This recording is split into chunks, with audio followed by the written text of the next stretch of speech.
You know, I don't know how many times I've read Think and Grow Rich. I lost count a long time ago. But every time I read it, every time I study it, I see something I didn't see before. I see some hidden principles, some hidden ideas. What I want to share with you today is the secret power of the pyramid. Now, I'm not talking about some mystical kind of pyramid power, like I'm not suggesting you go sleep in a pyramid or put a bunch of pyramids around your house or anything like that. No, these are a pyramid of some principles that will create incredible power. You know, the first chapter in Think and Grow Rich, after the introduction, is the very first principle. And it's the principle that Napoleon Hill calls desire. That's chapter 2, Think and Grow Rich. Now, he talks about desire and how important it is. In fact, he says desire is the beginning of all achievement. Desire is the beginning of all achievement. Now, he says, and he makes this reference countless times throughout the book, he defines it and describes it as a white-hot desire. White hot. The first couple of times I read that, I had to go look up. I wanted to know what white hot meant. I mean, I knew kind of intellectually what it meant, but I wanted a deeper understanding of it. When he wrote the book in 1937, or when he came out with the book in 1937, many people in the world were employed in these large factories where these big kilns and these big fires burned. And a hot fire, the hottest fire, is a fire that the color of it is white hot. So what he was trying to communicate in words of the day was you needed to have the hottest desire that you could possibly create. That's the first fundamental principle in whatever it is you want to do in becoming successful, is that white hot desire. Then you go to the next chapter and you find the second principle. He calls it faith. A lot of times will use the word belief. Belief and faith are cousins, first cousins. They basically mean the same thing. Now, if you look at Hill's book, Hill says faith is the most powerful force on earth. And you find references to that throughout all of the ancient wisdom. You know, if you read the Christian Bible, there's a passage in there about the faith just the size of a mustard seed, which is one of the smallest seeds. Faith the size of a mustard seed is enough to move mountains. That was the example used there. That's a very, very powerful principle if that little bit of faith has that much power. And in fact, it does. You can do amazing things if you have belief, if you have faith. Hill says that those two principles must be present to have any type of success at all. You're not likely to move forward without both of those. Sometimes now, we won't begin with the white-hot desire. There's been many times when I started things that I had a desire, but it wasn't necessarily white-hot. I'm going to show you in a minute how you take a normal desire and you turn it into a white-hot desire. So we've got our desire. We begin to work on our faith and our belief, and we must do that before we can go to principle number 3, which is the principle of action. Now, Hill calls it decision. That's the name of the chapter. Decision. You must have faith before you act. In fact, James Allen, who wrote As a Man Thinketh, says, belief precedes all action. You're not likely to take action if you have no belief, no faith. You're not likely to make the decision if you have no belief, you have no faith.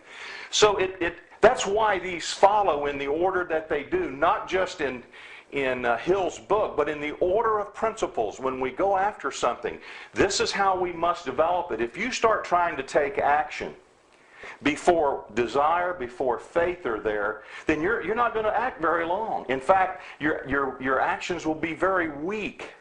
That you won't have a full commitment. You won't have that decision that Hill talks about having. So you start with the white-hot desire, you create a strong faith and belief, you then begin to take action.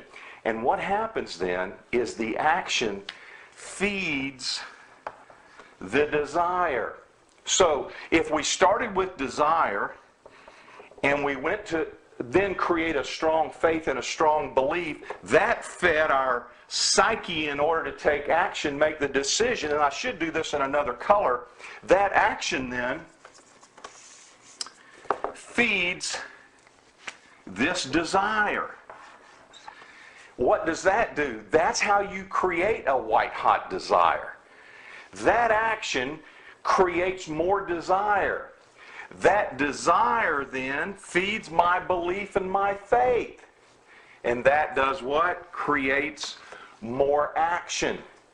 That pyramid power, that principle there is so amazingly effective.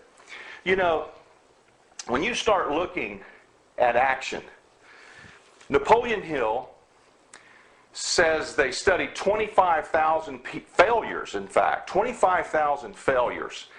And he says at the top of the list, the reasons for failure was a lack of decision, a lack of action. That's how important that is. But to get there, to do that, you got to start with this. So if you've got some idea or you've got something that you know needs to be done and you're just sitting there in the days, and this is not a time when you want to be frozen with any kind of fear or inertia or inaction. This is the time to be in action. This is the time of opportunity. These economic times that we're in now, the wealthiest people in the world wait for times like this. This is when they tremendously increase their wealth because there are so many opportunities out there now. So what you want to do is you want to get into massive action, not just action, massive action. And to do that, you must get this cycle started. Now, I'll tell you that once you get to this point, you can fool yourself. You can trick yourself. Because what's important, remember this principle. You might have learned this principle in science class. It's Newton's law of motion. And Newton says that a body at rest tends to remain at rest. A body in motion tends to remain in motion. As long as you have inertia, you're likely to continue with that inertia. But if you can create any kind of motion, any kind of action at all, you're likely to continue in action. So what I do is trick myself into getting into some kind of action. When I have a desire, I've created some faith. Now I say, what can I do? What kind of action can I take? And even if it's a small step, I go back to that principle of Newton. A body in motion tends to remain in motion. So what I want to do is do anything toward my goal that will get me in motion, that will cause me to begin moving toward it. By doing that, I feed that desire, which feeds that faith, creates more action, creates more desire. Now, you're looking at this and you're going, that's pretty simple, Vic. You probably already knew this, right? That's true. I was walking the other day with my neighbor, and we have some great walks in the afternoon, and we cover a lot of ground. We cover a lot of different subjects. And as we were winding up one day, we were talking about something similar to this. And, his comment was, we all know what to do. And that's true, we do. Most of us know what we need to do. It's doing it. And that's the question we ask ourselves is, why can't I do what I know I need to do?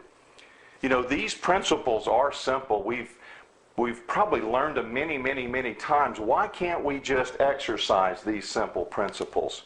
Well, there are many reasons for that. Sometimes it's a self-esteem issue. Sometimes we have this sense of unworthiness of being successful. We don't believe that we deserve success. And that's going to affect all of these elements. It's certainly going to affect our faith and belief. It's going to affect the action that we take. When we conquer the way that we process failure, it'll be very easy to do the principles. When we grow that self-esteem, it'll be very easy to do the principles.